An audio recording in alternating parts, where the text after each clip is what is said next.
Assalomu alaykum.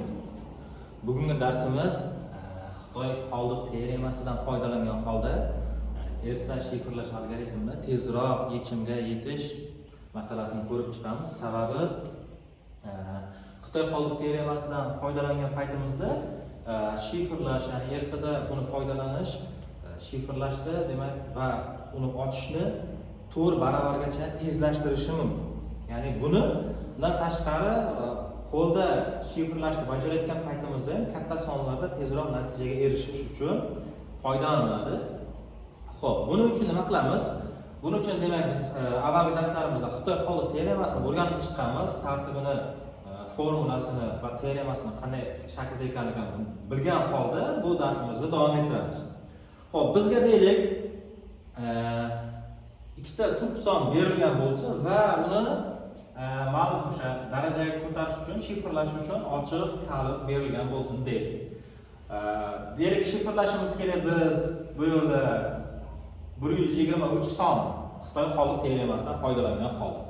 Bizga ma'lumki, ersa shifrlash algoritmida biz ochiq kalitni hisoblab olamiz, ya'ni shaxsiy kalitlardan foydalangan holda p va q ko'paytmasidan hosil qilamiz. Bu yerda demak ochiq eng kalitimiz 391 ekan. Bu yerda va Euler funksiyasini ham hisoblab olamiz. Euler funksiyasi demak bu o'sha 352 songa teng ekan. Buni ersa shifrlash algoritmidan bizga ma'lum. Xo'p, demak bu yerda qo'yilgan sonlarimiz demak 352 bilan y sonimiz o'zaro tub bo'lishi kerak, ya'ni asosiy sharti bu. Demak, bu shartlarni qanoatlantirar ekan, ya'ni e kub ingliz tilida gs deyiladi. Ya'ni 141 va 352 demak o'zaro tub sonlar bo'lgani uchun uni e kubi 1 ga teng hisoblaymiz. Xo'p, endi asosiy shifrlashimiz formulasi bu. Demak, shifrlashimiz xabarni y daraja ko'tarib qoldiqni enga bo'lish, buni hammamiz bilamiz. Endi nima qilishimiz kerak biz? Biz bu yerda n sonimiz demak p bilan q ni ko'paytmasidan hosil qilinganligi uchun bu tub son bo'lmaydi. Shuning uchun biz shunaqa usul qo'llamoqchimizki, bu yerda shifrlashni ikki qismga bo'lib bajarmoqchimiz. Ya'ni biz shifrlamoqchimiz p orqali alohida shifrlamoqchimiz va q orqali alohida shifrlab va ular uchun umumiy Xitoy qoldiq teoremasini ishlatgan holda s ni qiymatini topmoqchimiz.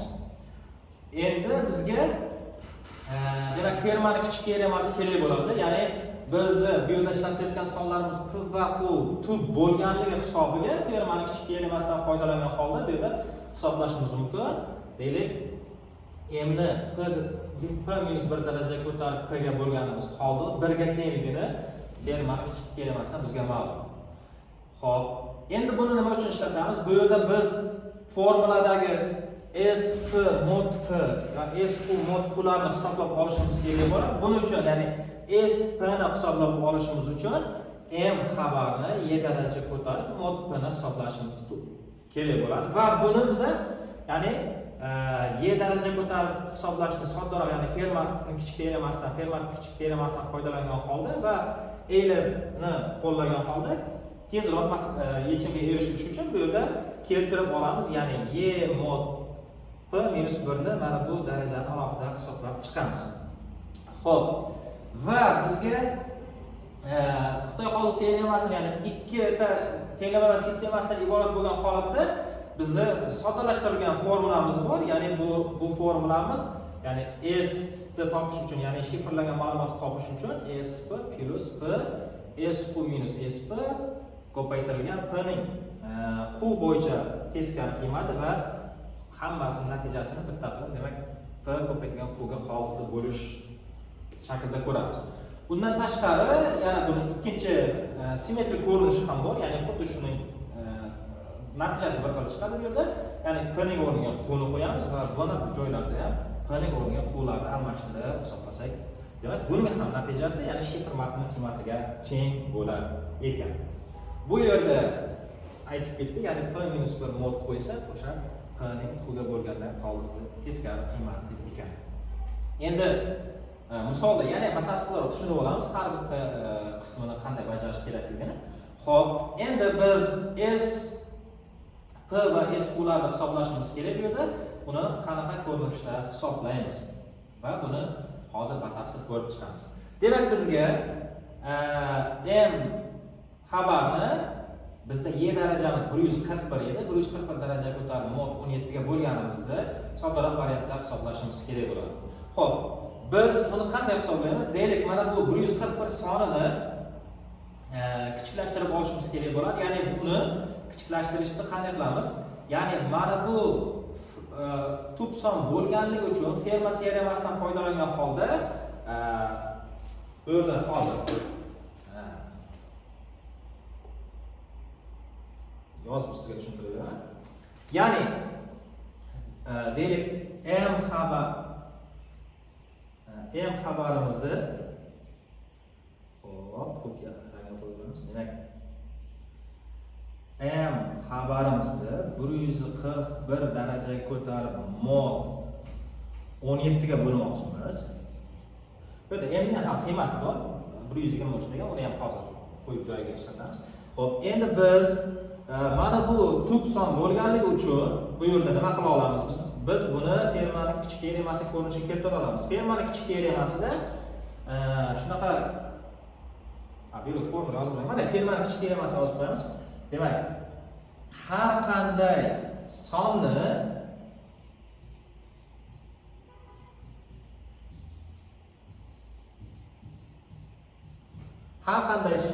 m sonni p minus 1 darajaga ko'tarib p ga bo'lganimizda qoldig'i 1 ga teng ekan. Buni o'sha isbotlab qo'yilgan teoremada va bundan shundan foydalangan holda biz mana bu 141 ni ya'ni 16 shaklda yozib olishimiz mumkin. Buning uchun nima qilamiz? Biz M xabarimizni 141 ni 16 ga bo'lamiz va uni hisoblab ko'ramiz. Ya'ni 141 ni 16 ga bo'lganda 8 tadan tegar ekan. Xo'p, 8 tadan tegar ekan 16 plus qoldig'i qolar ekan 13. Mana shu shaklda yozib olishimiz mumkin. Chunki hozir buni sababini tushuntiraman. Demak, mod bizda bo'layotgan sonimiz 17. Ya'ni bu yig'indini biz alohida yozayotganimizda m 8 ko'paytirilgan 16 m 13 shaklda yoza olamiz. Ya'ni buni alohida yoza olamiz. Mod 17. Endi bizga mana buni qaus ko'rinishda yozib oladigan bo'lsak, Fermatning kichik teoremasiga binoan mana bu yerda 16 son turibdi, mana bu esa 17 tub son ekan. Demak, m 16 ni 17 ga bo'lganimizda qoldiq 1 qoladi va 1 ning 8-darajasi baribir 1 ga teng. Shuning hisobiga biz mana buni bu yerdagi qiymatni mana shu ko'paytmani yoki 1 yozib ketsak ham, shunda bizga hosil bo'lib qolar ekan m ning 13-si degan qiymat mana bu yerdagi qiymat hosil bo'lib qolar ekan. Tushunarli?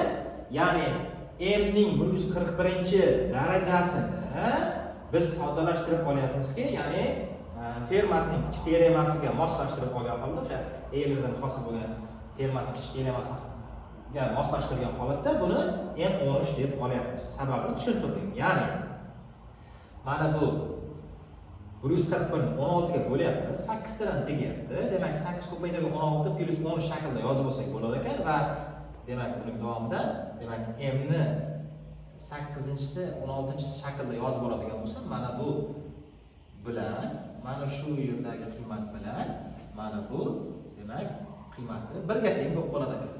Xullas, shuni hisobiga demak bizda m ning 13-darajasi hosil bo'lar ekan.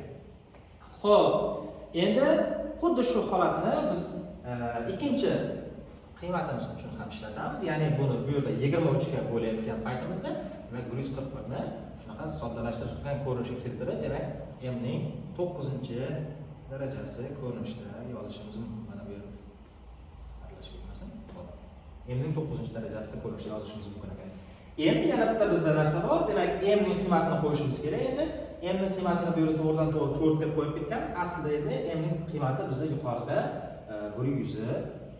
23 son edi. Hozir buni ko'rib olamiz yana. Xo'p. Demak, mana m ning berilgan bizga qiymati bor edi. Hop, m'imiz bu yerda 123 degan son edi. Nimaga endi bu yerda boshqa son yozib ketamiz, uni ham sababini sizga tushuntiramiz. Xo'p. E'tibor bergan bo'lsangiz, demak 13 soni qanday hosil bo'lganligini tushunib oldik, lekin m ning o'rniga 4 yozyapmiz. 4 yozishimizga sabab bu yerda xo'p. Demak 123 ni demak qoldiqli bo'lyapmiz. 123 ning darajasi bor ekan, 13 ni qoldiqli bo'lyapmiz. Demak 17. Bizga ma'lumki, demak 123 son 17 dan katta bo'lganligi uchun uni 123 ni 17 ga bo'lib tegadigan qiymatini yozib va mana bu yerda qolgan qoldig'ini faqat mana bu yerda qoldirishimiz yetarli hisoblanadi. Demak, yetarli hisoblanadi mana shu o'zi. Ya'ni biz xohlasangiz alohida qilib ishlasangiz ham xuddi shu narsa chiqadi. Ya'ni 123 sonni 17 ga bo'lib, uning qoldig'ini mana shu joyda o'zida qoldirishni o'zi yetarli. Ya'ni qoldiq 4 qolishi bizga ma'lum ekan. Xo'p, shuning hisobiga bu yerda 4 qolgan.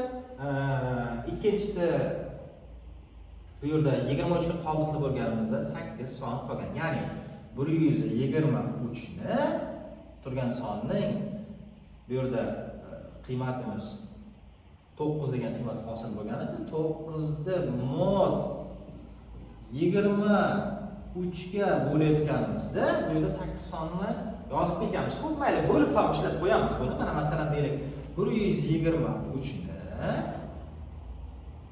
xo'p bo'lamiz 23. Xo'p, 5 tadan beradigan bo'lsak,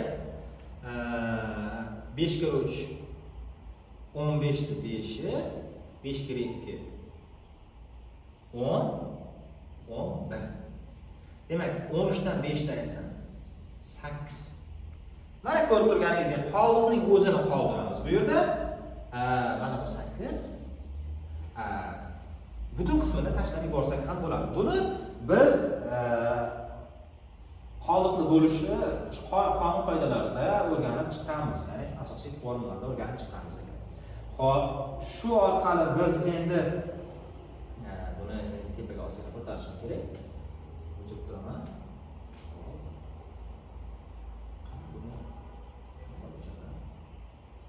Demak, qanday hosil bo'lganini tushunib oldik. Demak, SP'miz 4 ni 13-si 17 va SQ'miz 8 9-si mod 23 holatga kelib qolibdi.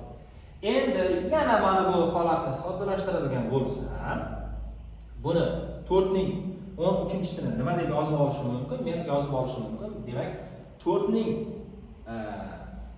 4-si qavs darajasi 3 yana bir marta ko'paytirilgan 4 shaklda yozib olishim mumkin ekan. Xo'p, endi bizga nima kerak bor? 4 ning kvadrati 16 ligini bilaman men.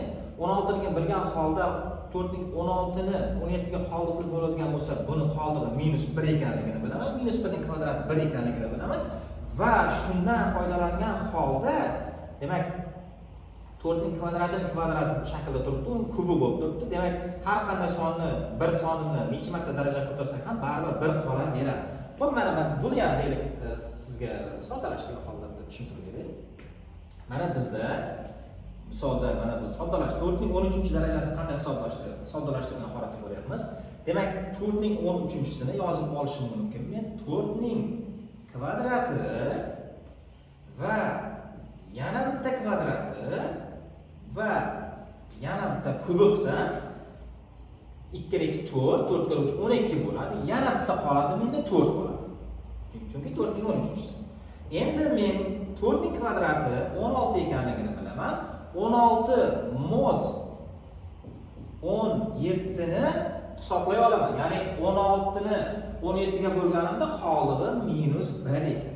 Endi o'sha qoldiq -1 ni mana shu joyga qo'yib yuboraman. Mana shu joyning o'ziga, ya'ni -1 ning kvadratining kubi shaklida yozadigan bo'lsam, men mana bu yerda minusdan qutulaman, bir hosil bilan va bu yerda 3 ko'paytirsam, 3 ga daraja ko'tarsam, demak 1 ning o'zi qolaveradi. Va menda ortiqcha nima qoldi? 1 dona 4 qoldi.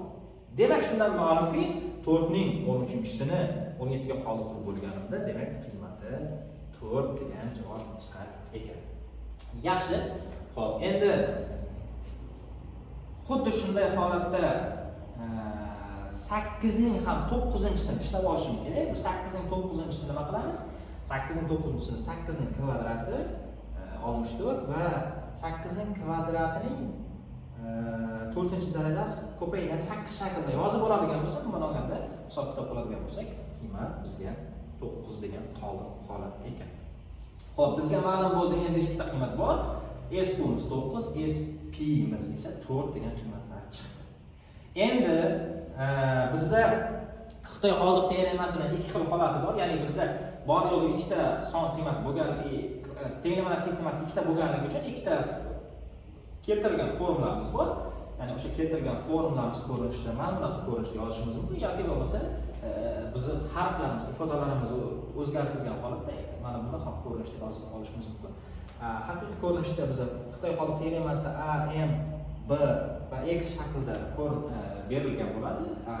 Buni shu ko'rinishda, birinchi ko'rinishda holatda yozib olishimiz mumkin bo'ladi. Buni holat. Xo'p, endi buning ikkinchi simmetrik holati ham xuddi shunaqa. Ya'ni ikkinchi ko'rinishda mana. Ya'ni Q'ning o'rnida P ning o'rniga Q keladi. Bu yerlar xuddi shunaqa P ning o'rniga Q'lar joylar almashadi xolos. Xo'p. Buning an'anaviy ko'rinishini ham bajarishingiz mumkin. Deylik, mana bu an'anaviy ko'rinishda biz Xitoy qoldiq teoremasini mavzusini o'tganimizda undan xabardor bo'lganmiz. Ya'ni bu yerda m larni ko'paytmasini olishimiz kerak va har bir m1, m2 larni hisoblab topishimiz kerak bo'ladi va mana shu m lar bilan bog'liq bo'lgan y1 va y2 larni hisoblashimiz kerak va hammasini summaga qo'yib yig'indisini topib chiqishimiz kerak bo'ladi. Bu summaga qo'yib har birini yig'indisini topib umumiy m'ga holiqli bo'lsa qiymati chiqish kerak. Buni avvalgi darslarning shu Xitoy qoldiq teoremasini o'rganganlar uchun bu muammo emas. Xo'p, endi deylik, mana misolni oxirigacha qisib qo'yaylik. Bizga ma'lum bo'ldi, endi SP bor, SQ bor va PQ lar ma'lum. Endi formulaga o'ziga joylashtirib qo'ya qolamiz bu yerda. Xo'p. Endi ya'ni bu yerda P ning -1-sini qo'yga bo'lganimizdagi mana bu yerdagi qiymat kerak bo'ladi. Shuning uchun alohida bu yerda yozib olganmiz. Ya'ni P ning -1-sini qo'yga bo'lganimizni hisoblash uchun. Demak, P ga shunday son o'ylab topish kerak ekanki, unga o'sha sonni ko'paytirib qo'yga bo'lganimizda qoldig'i bir son chiqishi kerak. Buning uchun o'sha yaklikning kengaytirilgan algoritmidan foydalangan holatda, demak, buni qiymatlarini ham bu yerda yuqorida aniqlab qo'yganmiz. Chunki bu yerga kerak bo'ladi, ya'ni bu o'rniga qo'yishimizga kerak bo'ladi 9 degan qiymatimiz. Xo'p, endi yuqoridan tayyorlab olgan SP qiymatimiz bu yerda 4, P ning o'zi 17 edi. 9 dan 4 ni ayiramiz, ya'ni SQ dan SP ni ayiramiz. Ko'paytirilgan, demak, P minus 1 mod Q ni hisoblaganmiz. 19 chiqdi va bu yerda mana bu 23 ni ham yozib qo'yganmiz. Ya'ni teskarisini o'rniga qo'yib hisoblab qo'yganmiz. Va shu tartibda bu formulani hisoblab borganimizda, demak, natija hosil bo'ladi ekan. Va shu natijani oxirida, demak, S ni hisoblaganimizda, demak, 55 degan qiymat chiqadi. Xo'p, ya'ni bu yerda hammasini alohida hisoblab ketganmiz. Ya'ni bu yerda siz hayron bo'lishingiz mumkin. Mana bu qiymatlar qolib ketdi. Ya'ni ko'paygan qullarni oxirida qo'yib qo'yganmiz. Mana 391 qilib. Demak, shu tartibda masalani bajarar ekanmiz. Xohlasangiz, an'anaviy, ya'ni bu formula yodingizda qolmaydigan bo'lsa, ya'ni bu formulani yodlab olish qiyinroq bo'ladigan bo'lsa, sizga, demak, an'anaviy Xitoy qoldiq teoremasini bilgan holda bajarib ketaverishingiz mumkin ekan. Vaqtimizga bir qarab olaman, qancha vaqt bo'lgani va shu bilan darsimizni yakunlaymiz. Agar deylik bizga, demak, vaqtimiz bo'lib qoldi, shu bilan darsimizni yakunlaymiz.